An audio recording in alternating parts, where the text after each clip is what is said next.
Estelle nous le disait dans la météo, il va encore faire chaud, très chaud aujourd'hui et les organismes vont souffrir forcément. Oui, de 4 départements en rouge canicule, on va passer à 19 aujourd'hui en surveillance maximale. À la liste va s'ajouter aujourd'hui l'Ain, la Loire, l'Isère, la Lozère, le Gard, le Vaucluse, l'Hérault, l'Aveyron, le Tarn-et-Garonne, mais aussi le Gers. Dans le Rhône, le voyant rouge reste lui allumé bien sûr. Lyon entame son 13e jour avec des températures très élevées. On retrouve notre envoyée spéciale sur place, Caroline Baudry. Bonjour Caroline. Bonjour. Alors comment la population lyonnaise réagit sur place, population qui en a, je crois, ras-le-bol?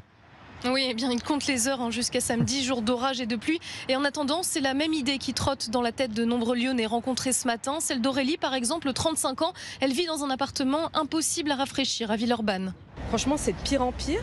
Je me dis aussi qu'il est peut-être temps de déménager et d'aller peut-être dans le nord ou sur la côte, quoi. J'étais venue m'installer pour mes études à Lyon et je me dis que j'y retournerai peut-être dans le nord un jour. Les mouvements migratoires dus au climat, on le voit pas encore, on n'en parle pas assez, mais je pense que ça va pas tarder.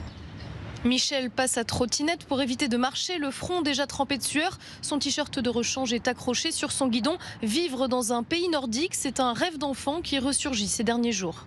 Au Danemark, j'y suis allé déjà, c'est vrai que j'y ai pensé.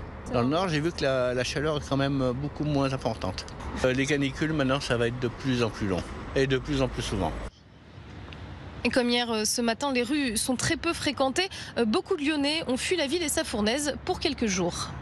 Caroline Baudry, envoyée spéciale pour Europe 1 à Lyon.